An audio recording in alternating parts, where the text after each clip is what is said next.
Langkah kaki Kaif terdengar pelan saat ia meninggalkan tempat terakhir yang memberinya pelajaran tentang keikhlasan. Pagi itu, udara terasa lebih sejuk dari biasanya. Kabut tipis menggantung rendah, seolah ingin menyembunyikan jalan di hadapannya. Di depan Kaif, terbentang sebuah hutan yang berbeda dari hutan manapun yang pernah ia lihat. Pohon-pohon berdiri rapat, tinggi menjulang, dan hampir tak terdengar suara burung. Hutan itu sunyi.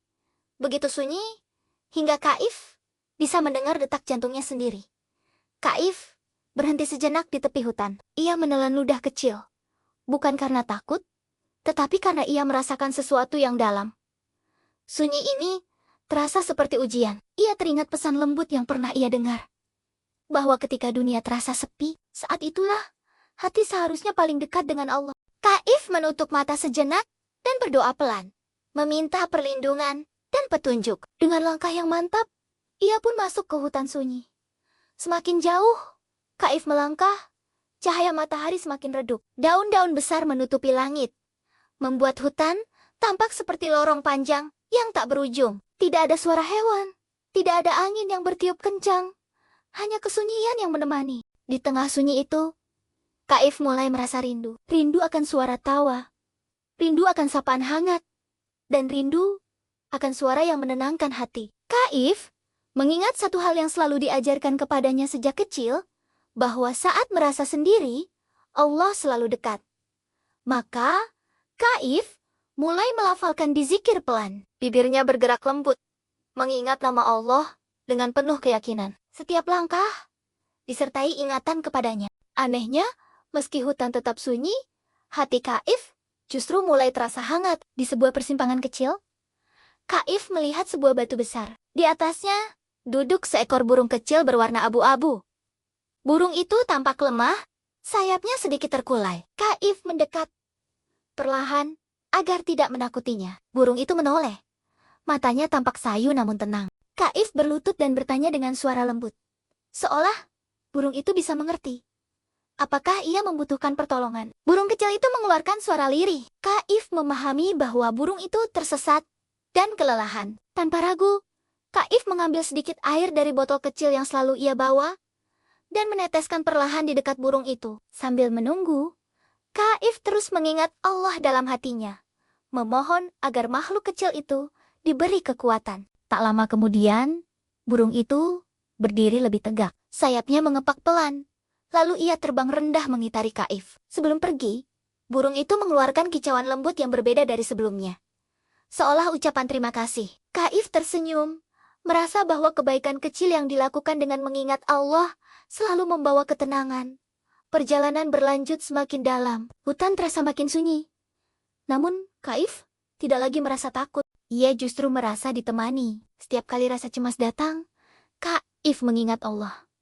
Setiap kali langkah terasa berat, ia berdoa. Sunyi yang tadinya terasa menekan, kini berubah menjadi pelukan yang menenangkan. Tiba-tiba, Kaif mendengar isak tangis halus.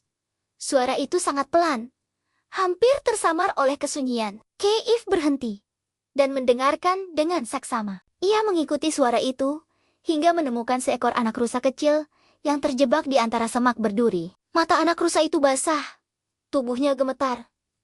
Kaif mendekat dengan hati-hati. Ia tahu bahwa menolong bukan hanya soal keberanian, tetapi juga kesabaran. Dengan menyebut nama Allah dalam hati, Kaif perlahan membuka semak-semak berduri itu, meski tangannya sedikit tergores. Ia tidak mengeluh. Ia yakin bahwa Allah melihat setiap niat baik. Setelah beberapa saat, anak rusa itu akhirnya bebas. Ia berdiri ragu, lalu mendekat ke Kaif dan menggesekkan kepalanya dengan lembut. Kaif tersenyum dan mengusap kepalanya perlahan. Dalam hati, Kaif bersyukur. Ia merasa bahwa mengingat Allah memberinya kekuatan yang tidak terlihat. Saat Kaif melanjutkan perjalanan, hutan mulai berubah. Pepohonan tidak lagi terasa menakutkan. Cahaya kecil mulai muncul di sela-sela daun, seperti bintang yang turun ke bumi. Kaif merasa langkahnya diarahkan, seolah ada yang menuntunnya. Namun, tak lama kemudian, Kaif tiba di sebuah bagian hutan yang benar-benar gelap. Jalan di depannya terbelah dua. Yang satu tampak sedikit lebih terang, namun sempit. Yang satu lagi lebar namun sangat gelap. Kaif berdiri lama di sana. Ia tidak tahu jalan mana yang harus dipilih. Rasa ragu mulai muncul. Untuk pertama kalinya sejak masuk hutan, Kaif merasa bingung. Ia duduk di sebuah akar pohon besar dan menundukkan kepala. Ia mengingat kembali semua pelajaran yang ia dapatkan selama perjalanan. Tentang amanah, keikhlasan, kejujuran, dan kini tentang mengingat Allah. Kaif menutup mata dan berdoa dengan sungguh-sungguh. Ia meminta agar Allah menunjukkan jalan yang baik baginya. Saat itu, hatinya terasa sangat tenang. Perlahan, Kaif membuka mata dan memilih jalan yang lebih terang, meski sempit. Ia percaya bahwa jalan yang baik tidak selalu mudah, tetapi selalu membawa kebaikan. Langkah Kaif menyusuri jalan sempit itu terasa mantap. Meski sempit dan berliku, ia tidak merasa sendirian. Setiap beberapa langkah, Kaif mengingat Allah.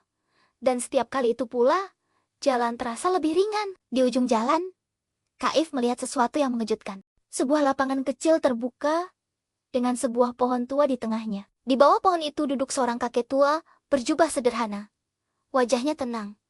Matanya memancarkan kedamaian. Kakek itu tersenyum saat melihat Kaif. Dengan suara lembut, ia berkata bahwa hutan sunyi adalah tempat di mana hati diuji. Barang siapa mengingat Allah di tengah kesendirian, maka ia akan menemukan cahaya. Kakek itu memuji keberanian dan keteguhan hati Kaif. Bukan karena kekuatannya, tetapi karena ingatannya kepada Allah. Sebelum Kaif sempat bertanya, kakek itu berdiri dan menunjuk ke arah jalan di belakang pohon tua. Ia berkata bahwa perjalanan Kaif belum selesai. Masih ada pelajaran besar yang menantinya. Pelajaran tentang kepercayaan dan pilihan yang akan memengaruhi banyak hal. Kaif menoleh ke arah yang ditunjuk. Di sana, jalan baru terbentang, lebih luas, dan terdengar suara samar seperti panggilan. Suara itu bukan menakutkan, tetapi mengandung rasa tanggung jawab yang besar. Kaif mengucapkan terima kasih dan berpamitan. Saat ia menoleh kembali, kakek itu sudah tidak ada. Hanya pohon tua yang berdiri kokoh, seolah menjadi saksi perjalanan hati Kaif. Dengan napas dalam dan hati yang penuh keyakinan, Kaif melangkah menuju jalan baru itu. Ia belum tahu apa yang menunggunya. Tetapi, ia tahu satu hal. Selama ia mengingat Allah, ia tidak pernah benar-benar sendirian. Dan di kejauhan, samar-samar terdengar suara yang akan membawa Kaif pada ujian baru. Ujian yang akan mengajarkannya arti kepercayaan dan pilihan besar. Kaif melanjutkan perjalanannya dengan keyakinan penuh kepada Allah. Apa pilihan besar yang harus ia ambil selanjutnya? Nantikan di episode 7.